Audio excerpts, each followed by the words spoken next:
What's up, guys? Guys, it's almost 1:30 a.m. as I do this video, Central Time in the United States. Um, I am mentally and emotionally exhausted, not because I'm sleepy, but just from the emotions of the two biggest fights on this card tonight. All right, I saw two of the best fights ever on the same night on the same card. Both fights lived up to the hype, as far as I'm concerned. All right. Um, Guys, where do I start with Crawford and Canelo, man? Congrats to both men on having this fight, doing this fight, pulling this fight off, drawing the crowd that they did at the first ever boxing event at Legion Stadium. This was a memorable fight. It was a historic fight. While there was an official loser, uh, both men definitely won. All right. Um, Guys, congrats to Terrence Crawford. Congrats to Bull Mac. And to their entire team, man. He did it. He did it, man. You know, as I said in the Gamblers Alert video, coming off that Madrimal fight, I could not pick him to win this fight. If he had been coming off the Errol Spence fight, as I said at the post fight video at the time, I knew who I would pick in this fight. It was gonna be Crawford. You know, that Madrimal fight changed my mind. You know, he looked smaller. He respected Madrimov too much. He was ineffective. He didn't hurt Madrimov. All those things. All right. I thought Madrimov was the one who let his hands go a little bit more. They both respected each other way too much. And he was on the sides at 54. And he comes in at 68, and he, you know, he built his body up well. For 168, man. Full strength. No draining, all that shit. You know, he built his body perfect for the weight class, perfect for the fight. He had extra muscle mass, extra size, but still had great hand speed, still had great footwork. All right. Those are mainly the things that won him this fight. Guys, the way I saw the fight, and I will post my scorecard on my community page before uploading this video. All right. The first two rounds I gave to Canelo. All right. Terrence Crawford came out of Mbilli in the first round, letting his hands go. Maybe trying to show Canelo that, hey, I'm right here. I'm not gonna be running and not throwing against you. Just maybe to get the first lick established himself. All right. But Canelo was landing those left hooks to the body very effectively. And he landed some other shots. The first like real, major clean shots in the fight. In the first two rounds. So, clear first two rounds for Canelo. All right. It took two rounds for Terrence Crawford to figure out Canelo. All right, because in round three, that was my first of two even rounds in the fight. It was too close to call, but Terrence Crawford definitely was was having his best round so far in the fight. It wasn't a clear clean round. It was even for me. All right. Then from that point on, he figured out what he wanted to do with Canelo and how he wanted to do it, and he took over the fight. All right. Now I had the third round even. I gave Crawford 4, 5, 6, and 7. All right. So was that 4 consecutive rounds that I gave to Terrence Crawford? He implemented the spacing strategy. Throwing combinations, throwing flurries. Superior hand speed, which was established in the first round of the fight, actually. With a two-piece that he landed on Canelo. But that's what he did, guys. It was footwork, hand speed combinations. That was the key to the fight. All right, for Terrence Crawford. You know, he he boxed the guy on the back foot slightly. Again, like I said, that's exactly what I expected.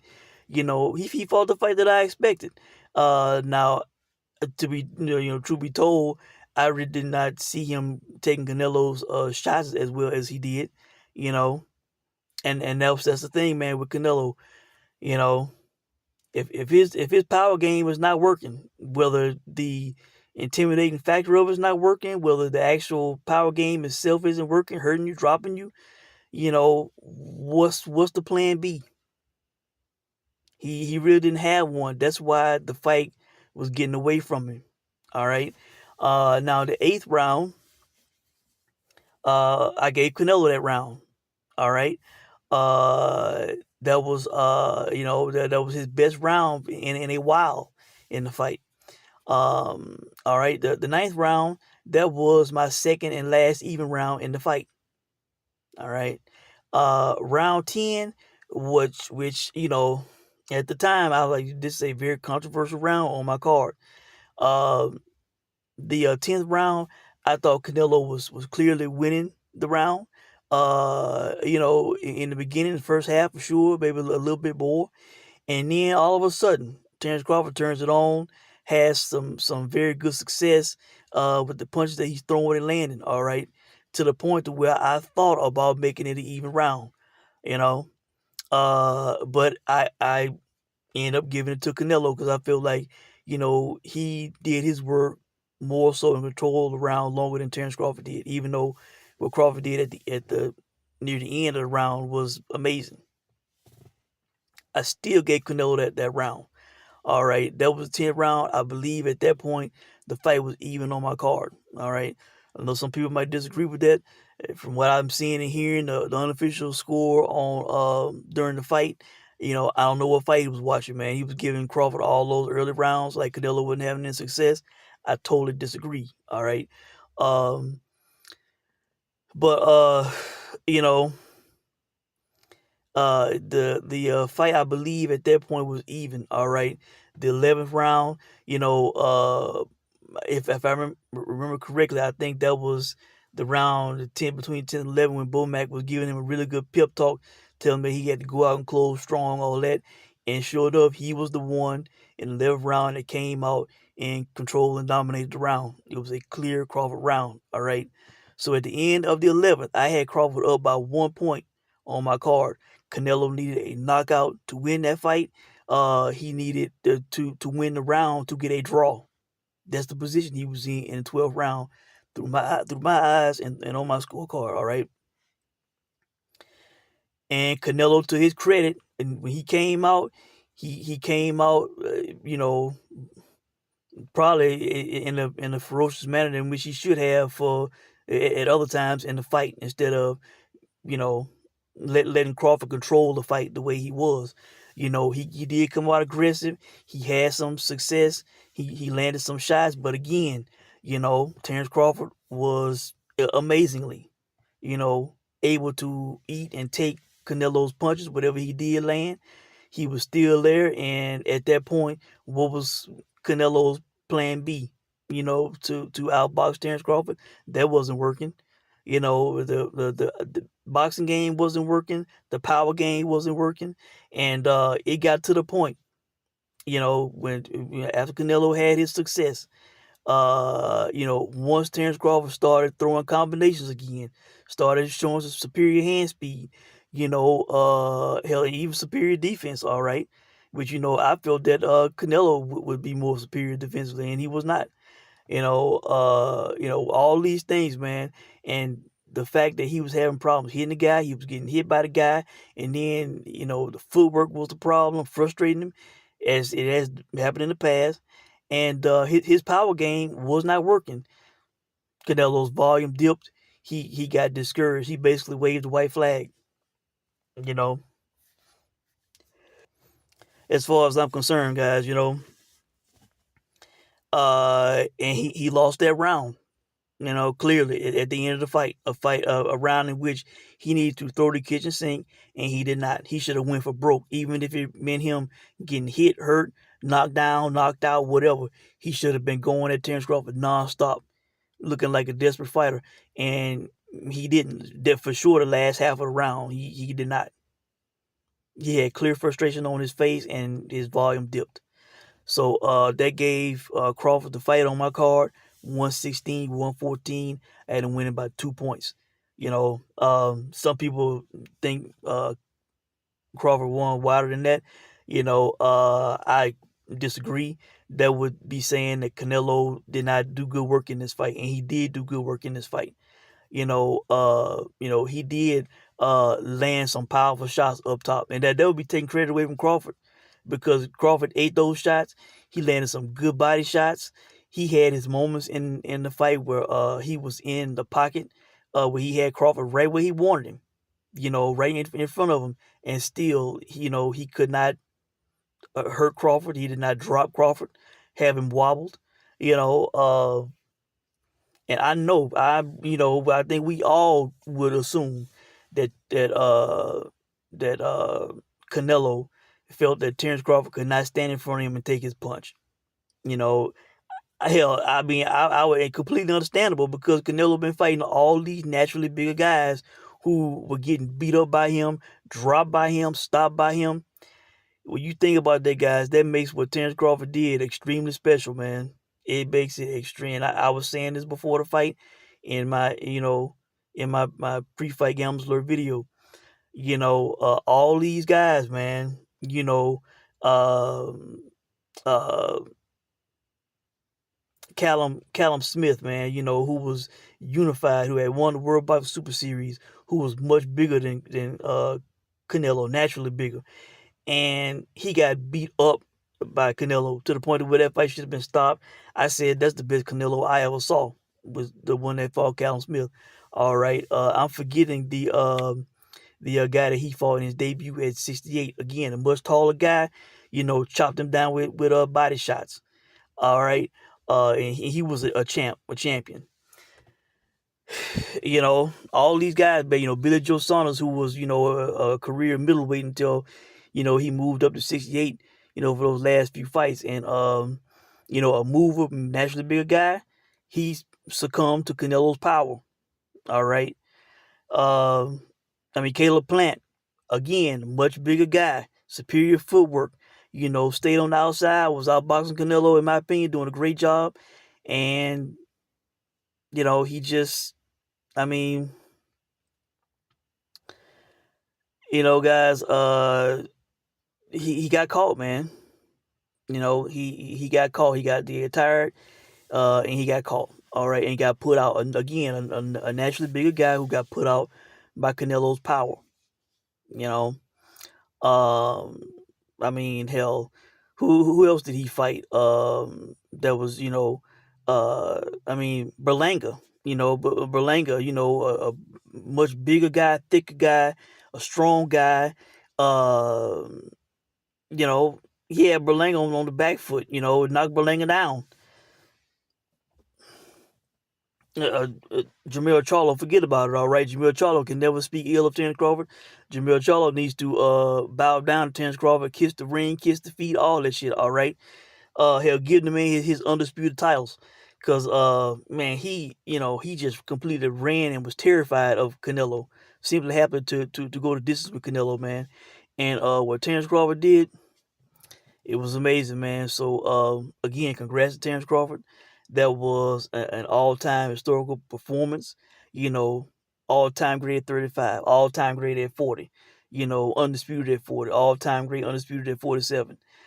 Goes up to 54, has one fight, the one blemish on his record, in my opinion. Performance-wise, I thought he lost the fight. He was looking like an older, smaller fighter, all that, man. And it changed my opinion on the Canelo fight. So he goes from 54, skips 60, and then goes to 68. Fact of the matter is, he basically went from 47 to 68 with only one fight in between. That's really what happened. You know, That's a big leap, man. You know, and I was using that against him. For not being at this weight, having this, all this experience at the weight, this natural size and all that, man. Going into this fight, having put on all this size, not having a tune up, going in against an all time great, an undisputed champion, all that shit, a younger guy, all that. He overcame all that, guys. Um, you know, so he made history. The only fight he should have is a rematch. You know, I think there's a chance for a rematch. Yeah, I said that there was no rematch clause.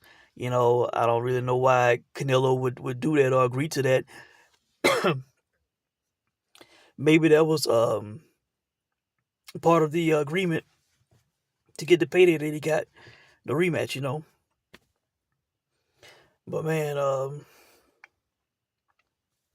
if they have the rematch, I think it is possible that Crawford opens as a minus 200 favorite against Canelo. I do. So, and if it's offered to Canelo, he better take it, because people will say he ran, he avoided, he ducked the challenge, the rematch, could have got that back. Americans will say it, Mexicans will say it. If it's offered to him, he gonna have to take it. If that's what Terrence Crawford want, he better take it. He got a big money deal with Riyadh season, but I believe that he has to take this fight, man. If Crawford wants it, if Turkey and Dana want it, if Canelo wants it, you know, it'll be a big money fight. They try to build the revenge, all that. So man, damn. If Terrence Crawford does not fight Canelo in a rematch, this is the perfect way to go out, man. This is the fight that Roy Jones should have went out with when he beat Ruiz for the heavyweight title. Should have never fought again. Should have rolled off to the sunset doing the ultimate winning the heavyweight title.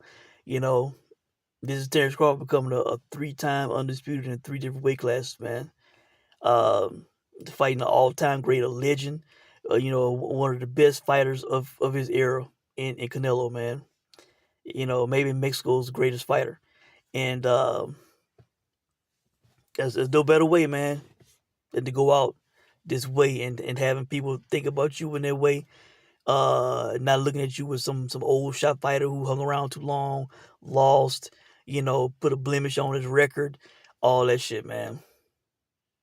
This is the way to go out. Uh, in my opinion, the only blemish I would personally have, officially he good. Personally, the Madrimal fight. That's the fight that's his Mayweather fight with Castillo, the first fight. This is his Andre Ward against Canelo. I mean Kovalev, the first fight. All right. That's that fight, man. When you look at it and say, hey, he lost that fight. I don't think he won that fight. Controversial, all that kind of shit. Usyk and the Dubois fight, the first fight. Was it a clean shot? Was it a knockout? I definitely think it was a clean body shot. All right. All these guys, man, have these, sort of blemishes, moments on their resume. But officially, Crawford is good, and if he don't get a Canelo rematch, because that's the biggest payday he can get, man, um, he should call it a day. Go out this way. All right. Now, finally, that damn Mbilli versus Lester fight, guys. That fight lived up to the hype. That fight, one of the best fights I've ever seen, guys. In about 3 weeks, 3 to 4 weeks, I have seen three of the best fights I've ever seen, man. I didn't come on to tell you guys that a Bass Barral fight with Tejas, that's one of the best fights I ever saw, man. Intelligence, aggression, chess match, high level guys with backgrounds who were letting their hands go playing a great chess match with each other, man, and to see who will come out on top. This fight, man,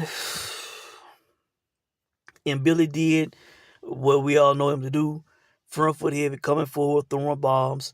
I did not do a scorecard for this fight. I did not. I just was sitting back and enjoying it. I did not think this fight was going the distance. I did not, man. I thought, like I told you guys, instead of playing the fight and not going the distance, I did two separate parlays with both guys by knockout in the parlays. Well, hell, that parlay was busted early in the day. With the Donovan fight and Crawford fight going the distance. I went to sleep on that fight because I was exhausted. Told you guys about that earlier. But then Steven Nelson, who I think got a raw deal. I'm not mad at Steven Nelson. That guy put up a hell of an effort. He got my respect.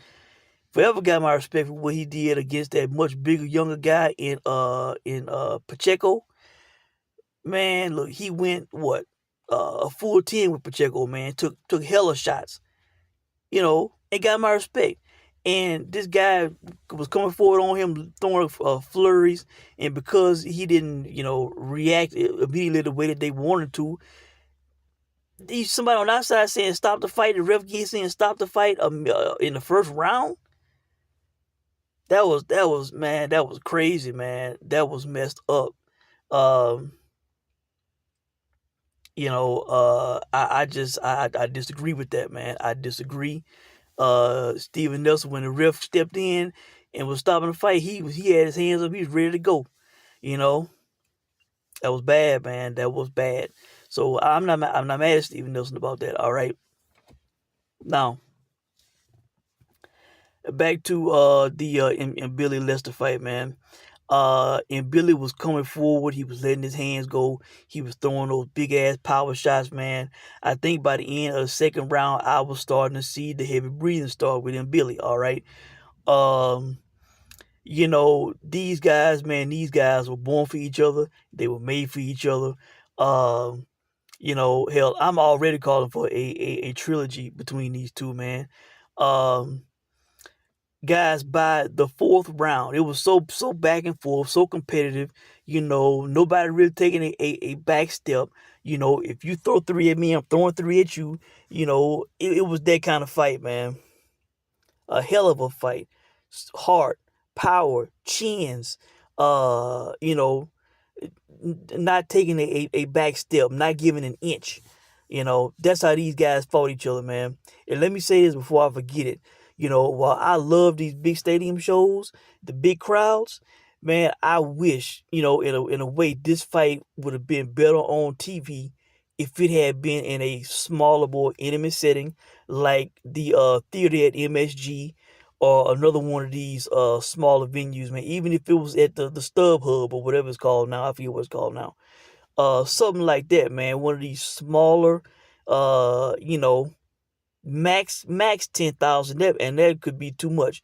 Anywhere from 40 to 8,000, something like that, man. But the crowd is on top of the fighters.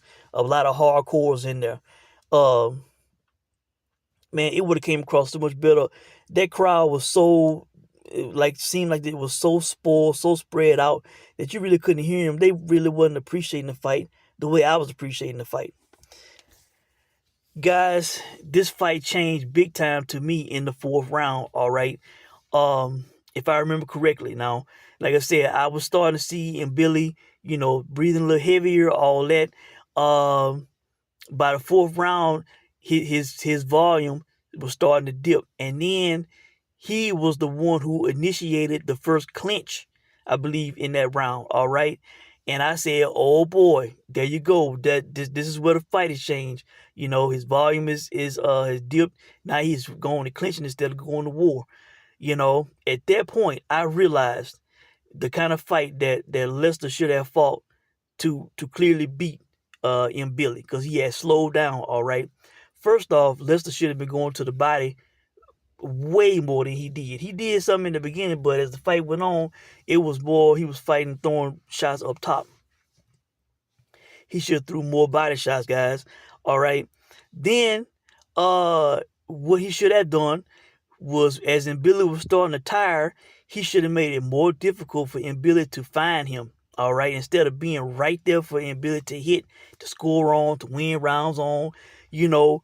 And Bomac, while he had a great success in the main event, he gave him some bad advice in this fight, man. He was telling him to be aggressive, not take a backward step, all this and that.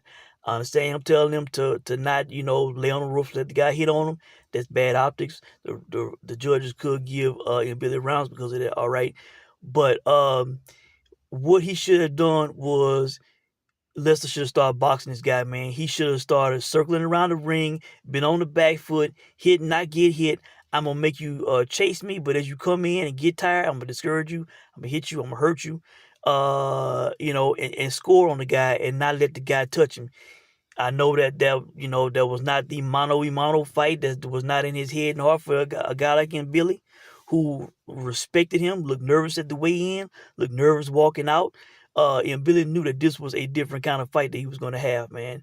And this was a classic. This was a guy who could match him with power and toughness, all that, all right, and heart.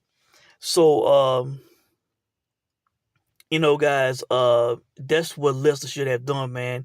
Instead, he was standing right there for Mbilli to land on, man, and win some rounds, get some points, all that shit, man. So, and again, should have done more body work. It would have been more difficult for Mbilli to make it to the finish line, man. And we were robbed. Oh, we were robbed. I do not understand why. Somebody needs to explain why the interim world title was up for grabs in a 10-round fight. This fight was not announced all that long ago. Maybe it was a late edition. Maybe the fighters in the camps, because of that, wanted 10 instead of 12. Maybe that's what it is. I don't know. I don't understand, because it's shorter type notice as far as I know. But man, 2 more rounds we could have got it at. Maybe we would have got a clear winner. Hell, maybe we could have got a stoppage because somebody could have tired out. But I think Lester has the better gas tank, even though he was naturally bigger than Mbilli, had bigger muscles, was slightly taller. I feel like he had the better gas tank. Now maybe that's because Mbilli was constantly coming forward with power shots, but shit, Lester let a lot of power shots go too, you know, and man, these guys were just perfectly matched for each other, man. They really were. Um, Hell, I want to see an immediate rematch. Especially hell, shit. If they have the Crawford Canelo fight, and hell, even if they don't, if Crawford was to retire and the belt became vacant, then Billy becomes the champ, and then they could have an immediate rematch for 12 rounds, headlining somewhere. You know, that'd be a big fight, man, a big fight. My respect level for both men went up. I mean, just huge, you know. And they should have the rematch. If neither one of them can fight, which I highly doubt will happen, could fight for the world titles, the full world title or a world title. Uh, you know, I don't see them making bigger money fighting anybody else. And plus, the fight was a draw. If it wasn't a draw, it still would be. But the fact that the fight was a draw and it was not a decisive winner, and I think the draw was the right call in this fight. I did not want to see any guy lose that fight. All right, them guys at the end of that fight were throwing punches at each other like it was the start of the fight. Just going back and forth on each other, man, trying to get the best of each other, trying to get each other out there throwing bombs. A hell of a fight, man. An all-time great fight. 2 all-time great fights. Different levels and meaning and all that. Undisputed versus interim title, and you got 2 established Hall of Fame legends against guys who are still in a sense on the come up. Neither one has been a full world champ yet, but man, that was a hell of a fight, man. That I did not anticipate going the distance at all. To the point where I bet both men by knockout to leverage the better odds, man. And damn, you know, not only did it go the distance, which shout out to Ness, man, the boxing voice. Ness was saying in the betting group that all week, that fight was going the distance. I did not, I can understand why somebody would say that because neither guy had lost or been stopped. But, The fight was killer be kill, going at each other like I thought. I thought at some point somebody will land a tremendous power shot. They did land tremendous power shots, but they were able to eat that shit. A lot of guys at 68 would have folded on those power shots, man. And those guys ate it and kept going. And I was so wrapped up in the fight, and all the guys in the big group wrapped up in the fight. We talking about the fight. Not one time, as close as that fight was, and think I would hate to see somebody lose, all this and that. I'm okay with a draw. Never thought the live bet the draw. That's how wrapped up in the action I was. You know, that wrapped up into it. And when that draw hit, man, I was glad it was a draw, but damn, I was sad that didn't even cross my mind. Then I go to ProBoxNods.com, guys. DraftKings and BetMGM at the highest, at least on ProBoxNods.com, they both gave a plus 1,600 on this fight. I think FanDuel gave a plus 1,500. I saw no movement in the line. It was the same the whole time. No up and down arrows. Maybe ESPN Bet could have given slightly better odds than that, because sometimes they do. But man, plus 1,600, guys. I did not see that at all. Hell, I thought it was ridiculous that the fight was sort of pick 'em on the fight going to distance or not. I'm like, shit, two bangers like this, these guys going at each other, somebody gonna fold. And they did not. They ate that shit. I mean, at slight times it seemed like somebody might have kind of wobbled them. Maybe did that hurt, but it was disguised so well, man. These guys are made for each other. All right. Yeah, it could be a tremendous trilogy uh between these two guys. All right. You know, like I commented on Steven Nelson fight. Like I told you guys, the Crocker Donovan fight. Man, I finally got in from doing stuff today. It already had a long night with the previous day with the traveling for the football game and the gambling at the casino. Finally, I was able to sit and watch. To sit and watch a fight, and man, I was out of it, passed out. All right, dozed off. So I was wrong about everything this week, man. About the Vines fight, about the Donovan Crocker fight, the Steven Nelson fight, the Lester and Mbilli fight, Canelo Crawford, all that shit, man. I didn't win hit on anything, no predictions, no bets, nothing. All right. So this was a week of losses for me, man. But at the same time, damn, I don't feel like, I mean, I just feel like a satisfied boxing fan. All right, I can't say I feel like a winner because I lost money, but as a boxing fan, as boxing fans, we all won. Those were two great fights, man. Damn, they were great fights. And I think I said in the Gamblers Alert, I didn't understand why they didn't make Lester and Billy the co-main event. Whoever decided to not do it, that was brilliant. It was brilliant, man, because I needed that co-main event to wind down from that fight. I did, man. I didn't even watch it. It was on TV, but I was doing stuff with my phone. I was focused on other stuff, winding down from that previous fight, man. And by the time that fight was over, I was good. I was calm. I was ready for the main event, man. But that was a hell of a fight, man. Hell of a fight. So really, I think that's it, guys. Hell, this video is going long. It went so long that the majority of the video, first part cut off. I would try to attach this and make it one video, but man, guys, congrats to Crawford. Congrats to Canelo on this big event and career high payday, I believe. I think his guarantee was 100 million, and he had the potential to make up to 150 million, I believe. I think Crawford's guarantee was 10 million, but he had the potential to make up to 50 million. All right, man, you know, so historic fight. There was the official winner, but really both guys won. All right, I respect Canelo for taking on this challenge. Um, and then Billy and Lester, man, stocks both went up. Hell of a fight, man. Hell of a fight. So really, I think that's it, guys. Again, mentally, emotionally exhausted. I don't feel sleepy, but I'm just exhausted. All right. Let me know what you guys think, man. I hope you guys enjoyed these fights. I hope you guys made money. Certainly did better than I did because I didn't do good at all. All right. Um, but I hope you guys did well, man. I hope you enjoyed the fights. I'm not sure what's coming up next that we'll be playing, but when I see that, I will come on and talk to you guys about it. Let me know what you guys think, man. I hope you enjoyed it, and I will check in with you guys soon. Thanks for watching.